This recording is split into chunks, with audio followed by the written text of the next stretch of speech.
like there's somebody coming, and there's nothing you can do about it. Jim Morrison, lead singer and chief songwriter for The Doors, has been dead for over a decade. But the music he recorded with The Doors is selling better than ever before. Come on, baby, take a chance with us. Come on, baby, take a chance with us. Come on, baby, take a chance with us. Meet me at the back of the blue bus. Meet me at the back of the blue bus. The Doors' longevity is due, in part, to the Morrison myth. Stories of his sexual exploits have become legendary, and tales of his appetite for drink and drugs have become infamous. One of his stage performances ended in arrest. Others frequently drove the crowd into riotous frenzy.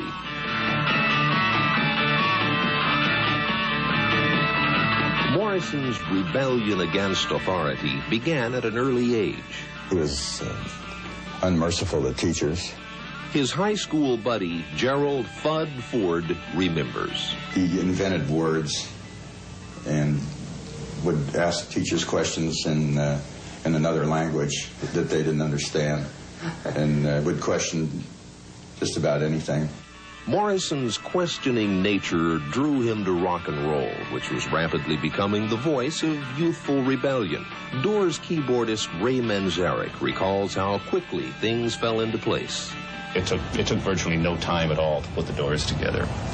And 2 years from the point where Jim and I sat on the beach and said, let's get a rock and roll band together, that was like the summer of '65.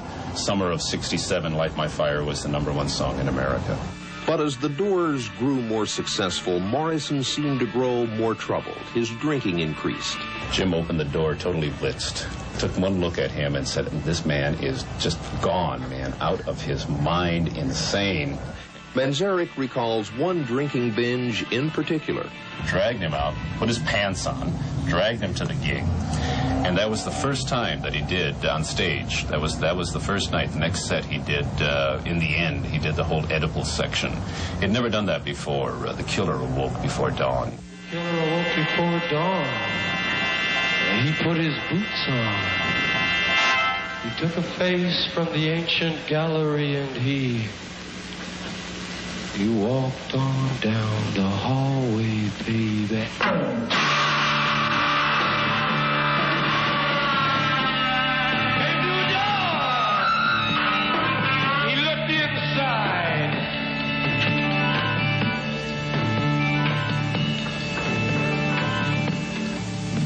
Father? Yes, son. I want to kill you. He went inside himself and he pulled out the whole Oedipal myth, the Freudian Oedipus thing, and he just went inside of himself and found it and brought it out and put it into contemporary terms and did it right on the stage. Photographer Frank Lisiandro, who collaborated with Morrison on film projects, has put together a photo study of Jim titled An Hour for Magic.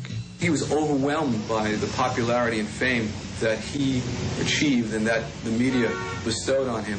I think that popularity eventually drove him to seek a disguise. It was only when he got on stage that he could assume the Jim Morrison Lizard King persona. The scream of the butterfly. In the end, Morrison died alone and in exile at the age of 27. And now his sister, Anna Graham, is claiming that the legend of the Lizard King has been blown out of proportion. I want Jim to be remembered as a poet, a singer, a chronicler of the times of the 60s, and of a warm and humorous and, in the end, loving person. He was a poet.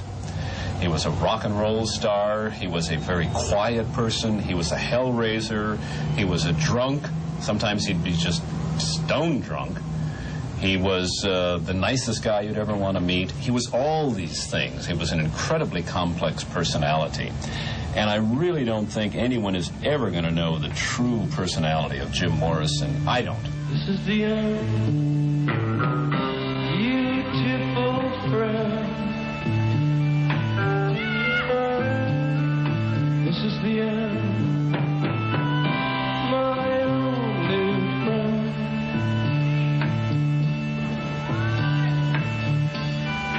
That's to set you free.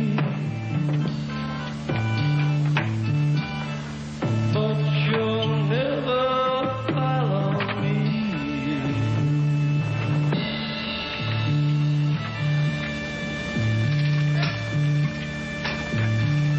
The end of laughter and soft lies.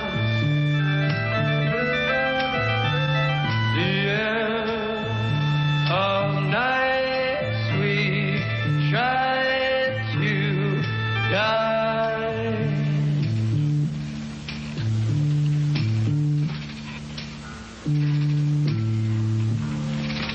This is the end.